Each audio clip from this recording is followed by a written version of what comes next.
जिस तरह से मुकदमात अरशद शरीफ पे भी आपने जिक्र किया किए गए 16 के करीब मुकदमात हुए, वो भी आपके दौरे हुकूमत में हुए, उन मुकदमात देखें उन मुकदमात की कोई जो है वो जिन लोगों ने उनके खिलाफ मुकदमा दर्ज करवाए वो लोग जो हैं वो जीते जागते हैं। जिन लोगों ने जाके दरख्वास्तें दी, मैं उसके बारे में ये नहीं कह सकता कि वो दुरुस्त थे, ना मैंने इसके बारे में कोई मालूमात हासिल की हैं, लेकिन मैं ये जानता हूँ कि अगर उसके ख़िलाफ़ 16 मुकदमा दर्ज हुए थे तो हाई कोर्ट ने एक ही दिन में उन 16 मुकदमात में भी और उसके बाद जितने मुकदमा दर्ज होंगे उनमें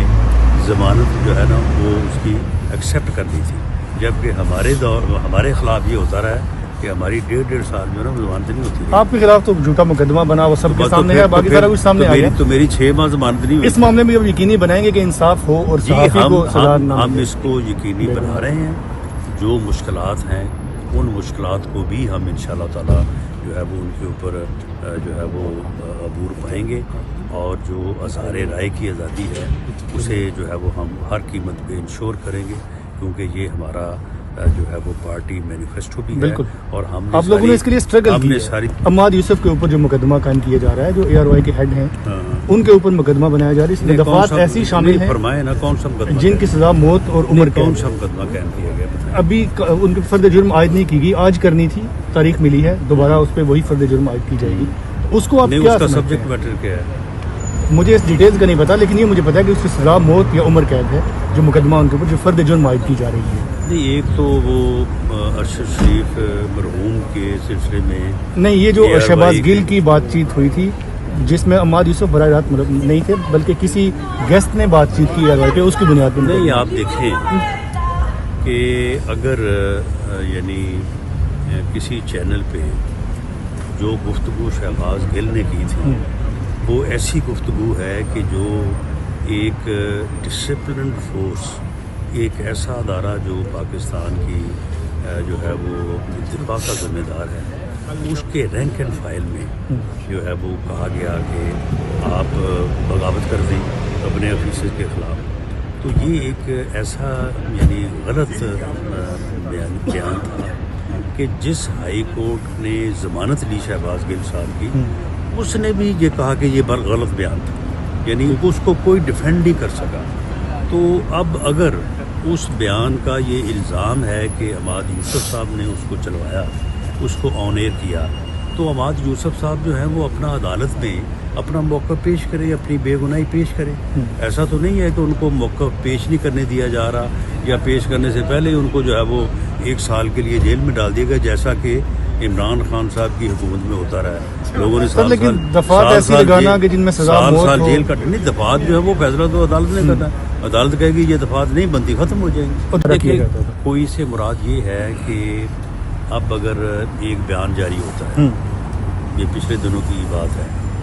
उसके ऊपर एक सखर में एक आदमी दरख्वास्त लेके जाता है कि इस बयान से मुझे ये तकलीफ या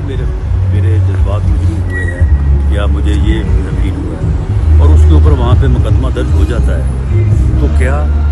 अदालत तक रसाई मुमकिन है या नहीं? अदालतें इंसाफ कर रही हैं या नहीं कर रही? वो कर रही हैं, और ये भी फिर हुकूमत की ही जो है वो भलाई में ये बात जाती है। हमारा तो ये कहना है कि जब हमारे ऊपर मुश्किल थी, अदालतें भी उधर मिली हुई थी, साकब निसार जैसे लोग बैठे थे अदालतों में जो है वो न सिर्फ रिलीफ नहीं दे रहे थे बल्कि उल्टा जो है वो। तो सर उनके खिलाफ क्यों नहीं मुकदमा कर रहे आप साकिब निसार? तो आप देखें एक बंदा जो है वो अपने नसीहत को गलत इस्तेमाल करता है, तो उसके बाद फिर मुकदमात जो हैं वो किस तरह से आगे हो सकते हैं, अदारों की भी प्रेस जो है वो बीच में होती है, ये सारी चीज़ें हैं। इसका इख्तियार पार्लियामेंट के पास है। कभी पार्लियामेंट में ऐसी सूरत बनी तो ये फिर सारा हिसाब जो साल के ऊपर ये होगा इंशाअल्लाह। आप लोग भी तो आप मीडिया के हुकूक की, सहाफ़ियों के हुकूक की बात करते थे, आपने मारें भी खाई, लेकिन आज के दौर में फिर सहाफ़ियों के ऊपर मुकदमात दर्ज किए जा रहे हैं। अम्माद यूसुफ जो है ARY के हेड, उनके ऊपर ऐसा मुकदमा बनाया जा रहा है तारीख में किसी सहाफ़ी पर नहीं बना जिसकी सज़ा मौत है। तो कौन करवा रहा है सर ये? और ये तो वज़ारत दाखिला आपके इख्तियार में है, तो क्या कहेंगे आप? देखिए मामला ये है कि किसी भी सहाफ़ी को کوئی شمالی علاقہ جات کی سوار نہیں کروائی گئی، نہ ہی جو ہے وہ مطیع اللہ کی طرح جو ہے وہ لوگوں کو کسی صحافی کو غائب کیا گیا اور اس کے اوپر تشدد کیا گیا۔ باقی معاملہ یہ ہے کہ اگر ایک مدعی کوئی اپنا بیان لے کے آتا ہے اور اس بیان پہ مقدمہ درج ہوتا ہے تو ہر صحافی کو جو ہے وہ بالکل جو قانونی اس کے حقوق ہیں ان کا خیال رکھا گیا ہے اور ان کو معاملہ عدالت میں پیش کیا گیا ہے، اور عدالت سے پھر جو ہے وہ لوگوں کو ریلیف بھی ملا ہے، اور اگر کسی کے ذمے کوئی بات آئی ہے تو اس نے اس کو جو ہے وہاں پہ فیس کیا ہے۔ ابھی جو ریسنٹ مثال ہے وہ ڈیٹا لیک ہونے والی، وہ ڈیٹا جو لیک ہوا اور اس کے بعد FBI کے لوگوں کو شامل تفتیش کیا گیا، انہوں نے باقاعدہ عدالت میں یہ بیان دیا کہ انہوں نے ڈیٹا لیک کر کے وہاں سے چرا کے تو فلاں بندے کو بیچا ہے۔ تو پھر اس بات کی تصدیق کے لیے ان کو شامل تفتیش کیا گیا، لیکن جتنی دیر وہ FIA کے کسٹڈی میں رہے ہیں میں نے اس بات کو انشور کیا کہ ان کی عزت، ان کا احترام، اس کا خیال رکھا جائے، بالکل درست بات ہے کہ نانا صاحب قانون کے مطابق ان کو ڈیل کیا۔ میاں نواز شریف صاحب جو کہتے رہے ہیں، جو گجرانوالہ میں کہا، جو باقی جگہوں پہ کہا، اس میں جو لوگ شامل تھے اس وقت کے آرمی چیف قمر جاوید باجوہ صاحب اور فیض حمید صاحب جو DGI تھے، ثاقب نثار صاحب جو بابا رحمتے بنے ہوئے تھے، انہوں نے بابا رحمتے بن کے سارے کام کیے۔ آصف سعید کوسا صاحب آپ پتہ ہے اس بینچ کو ہیڈ کر رہے تھے جس نے میاں نواز شریف صاحب کو سزا دی، اور 5ویں عمران خان جو ان کا جو ہے وہ مورا تھے۔ تو یہ جو ہے یہ تو اب خود ثابت ہو گیا نا، اب تو یہ ان کرداروں سے آواز آ رہی ہے کہ ہم نے یہ کیا۔ جو ہے وہ الیکشن سیل، یہ ساری چیزیں جو ہیں وہ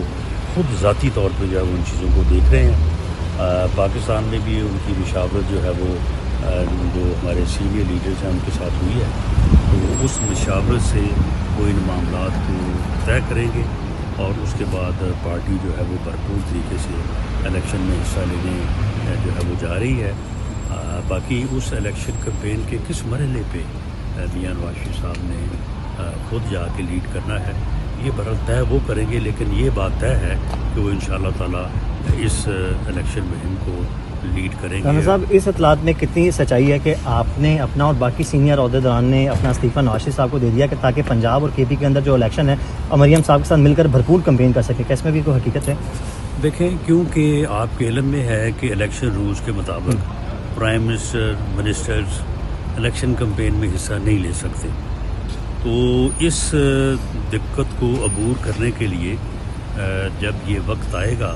تو اس بارے میں بھی مشاورت ہو رہی ہے کہ جو پارٹی کے سینئر لوگ ہیں، اب پرائم منسٹر تو الیکشن کمپین نہیں کر سکیں گے، اور جو منسٹرز ہیں ان میں بھی اگر سارے لوگ جو ہے وہ گورنمنٹ میں رہیں گے تو وہ بھی نہیں الیکشن کمپین کر سکیں گے۔ تو یہ پھر دیکھا جائے گا کہ کن لوگوں کا ضروری ہے، وہ لوگ پھر جو ہے وہ انشاءاللہ تعالیٰ ریزائن کر کے تو وہ الیکشن کمپین کا حصہ بنے۔ رن صاحب جنرل الیکشن پر بھی بتا دیے گا کہ جو جنرل الیکشن ہے کیا وہ اپنے وقت پر ہوں گے، کیونکہ PTI تو واضح ہے کہ یہ ہماری اسمبلیاں ڈیزالو کرنے کا مقصد یہ ہے کہ ہم جنرل الیکشن کروائیں گے، تو کیا جنرل الیکشن اپنے ٹائم پر ہی ہوں گے؟ نہیں، ان کا مقصد بالکل پورا نہیں ہوگا۔ جنرل الیکشن جو ہے وہ اکتوبر میں ہوں گے، یہ الیکشن جو ہے دونوں صوبائی اسمبلیوں کے، یہ آپ دیکھتے ہیں کہ یہ اپریل میں ہوتے ہیں یا اکتوبر میں جاتے ہیں، لیکن ہم نے ان کی تیاری شروع کر دی۔ ہاں صاحب، آخری سوال آپ سے ہے کہ کل میاں صاحب نے بھی ایک 4 کریکٹر کا ذکر کیا، مجھے ہم سے کہا گیا کہ خاص کر جو 2 کریکٹر تھے انہوں نے کہا کہ 2017 میں انہیں ڈسکوالیفائی کیا گیا اور انہوں نے اپنی ذات کے گرد پورے ملک کو گنوایا، کیا ان لوگوں کو کٹہرے میں لایا جائے گا؟ اور کیا جو غیر جمہوری قوتیں ہیں جنہوں نے 2017 میں بھی اور دیگر بھی پاکستان کی ہسٹری بڑی پڑی ہے، کیا وہ پولیٹیکل ہو گیا یا آپ کو ابھی بھی لگتا ہے کہ ابھی بھی وہ جو سیاست میں مداخلت ابھی بھی کر رہی ہیں؟ نہیں، جو کریکٹر ہیں وہ 4 نہیں 5 ہیں، یعنی ان کے ساتھ آپ عمران خان کو بھی شامل کریں نا، یہ 5 ہیں۔ تو رہی جہاں تک مداخلت کی بات جو ہمارے خلاف کی گئی، میاں نواز شریف صاحب کے خلاف کی گئی، اس کو تو اب جو ہے نا وہ خود بھی مانتے ہیں کہ ہم نے یہ سارا کچھ کیا ہے۔ اس کے بعد انہوں نے ہی پچھلے سال فیصلہ کیا کہ ہم اب پولیٹیکل کردار ادا کریں گے، اور اس مقصد کے لیے انہوں نے پبلک کمٹمنٹ کی ہے میڈیا پہ آ کے، ورنہ کبھی DG ISI اور PGI SPR इस तरह से नहीं आते, तो उस कमिटमेंट को वो पूरा करेंगे, हमें उसके ऊपर यकीन करना चाहिए। यकीन ना करने का कोई जो है वो हमारे पास वजह नहीं है।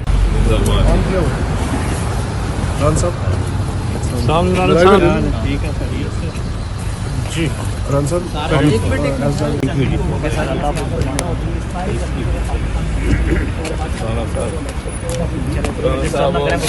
यार नंबर आला याद रखा है मियां वाली नंबर हमारे याद रोकड़ी नाल रेकमेंड करे थे मेहरबानी।